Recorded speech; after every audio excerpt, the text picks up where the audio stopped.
வணக்கம், வாழ்க வளமுடன். இன்னைக்கு வீடியோவில் என்ன பார்க்க போறோம்னா ஜெல்லி கேக் தான் பார்க்க போறோம். ஒரு மாதுளம்பழம் எடுத்திருக்கேன், அதை நல்லா கட் பண்ணி எடுத்துக்கலாம். இதை மிக்ஸி ஜாரில் போட்டு ஜூஸ் எடுத்துக்கலாம். தண்ணி ஊற்றாம ஜூஸ் எடுத்துக்கலாம். இந்த அளவுக்கு எனக்கு ஜூஸ் கிடைச்சிருக்கு. இது கடற்பாசி. இது எல்லா சூப்பர் மார்க்கெட்லேயும் கிடைக்கும்.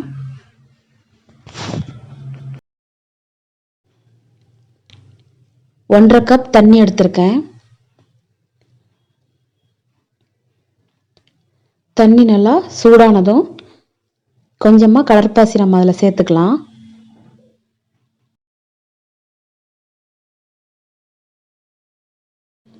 நல்லா கொதிக்கட்டும். நல்லா கொதிச்சதுன்னா சீக்கிரமே கரைஞ்சிரும். இப்போ போட்டோன்னே பாருங்களேன் எந்த அளவுக்கு கரைஞ்சிருக்குன்னு. நல்லா கொதி வரட்டும். கடற்பாசி வயிற்று புண்ணுக்கு ரொம்ப நல்லது. இது பாலில் காய்ச்சி குடிப்பாங்க. நல்லா கொதிச்சிருச்சு. 1.5 ஸ்பூன் சீனி போட்டிருக்கேன்.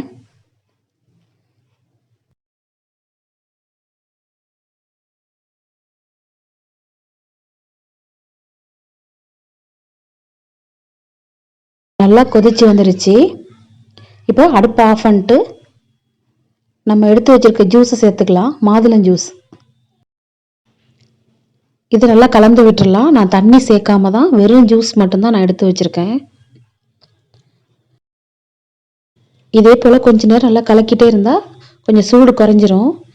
இது நம்ம எதில் கேக் செய்ய போகிறோமோ அந்த பாத்திரத்தில் நம்ம மாற்றிக்கலாம். மாதுளம் பழம் இன்னும் ரெட் கலரில் இருந்துச்சுன்னா கலர் இன்னும் திக்காக கிடைக்கும். இதை ஃப்ரீசரில் ஒரு 15 நிமிஷம் வச்சிடணும்.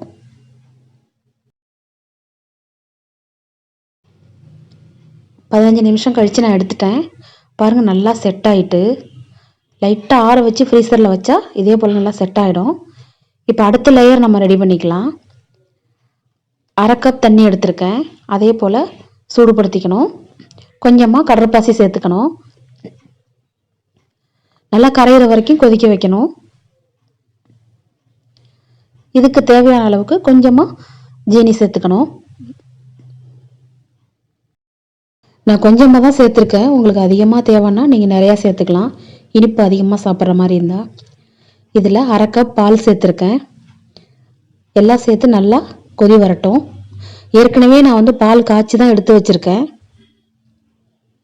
இப்போ நம்ம செட் ஆகிருக்குல்ல, அது மேலே நம்ம இந்த பாலை ஊற்றிக்கணும். அதே போல் லைட்டாக ஆற வச்சு இதையும் ஒரு 15 நிமிஷம் அப்படியே ஃப்ரீசரில் வைக்கணும். இப்போது 15 நிமிஷம் கழிச்சிருச்சு. இதுவும் செட் ஆகிட்டு பாருங்கள். சூப்பராக செட் ஆகிட்டு. 15 நிமிஷம் வச்சா போதும். இது அடுத்த லேயர் ரெடி பண்ணிக்கலாம். 1/4 கப் தண்ணி ஊற்றிருக்கேன். கொஞ்சமாக கடற்பாசி சேர்த்துருக்கேன். அதே மெத்தடு தான். கொஞ்சமாக ஜீனி சேர்த்துக்கிறேன். நல்லா கரையட்டும்.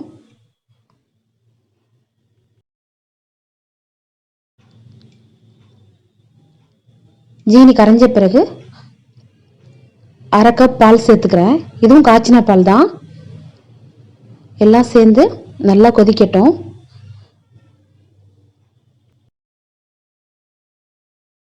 நல்லா கரைஞ்சி வந்துருச்சு.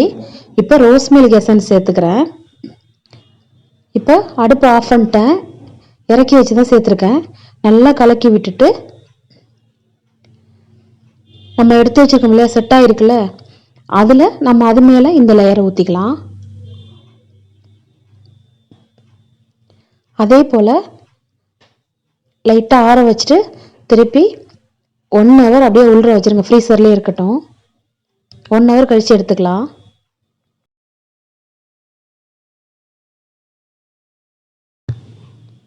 இப்போது 1 ஹவர் கழித்து எடுத்தாச்சு. அதை பாத்திரத்துலேருந்து நான் தட்டில் மாற்றிருக்கேன்.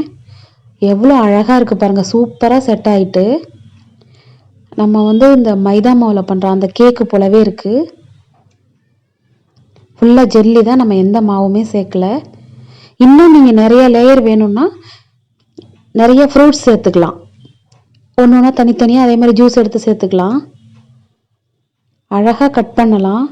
ஆனால் இது கொஞ்சம் வேலை கொஞ்சம் கஷ்டம்தான், கொஞ்சம் போர் அடிக்கும் அதை செய்யறதுக்கு.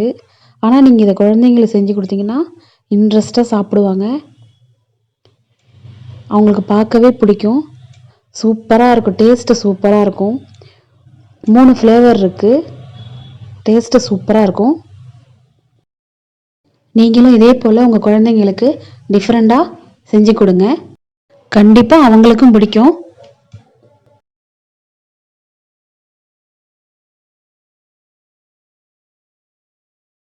அடுத்த வீடியோவில் பார்க்கலாம். நன்றி, வணக்கம்.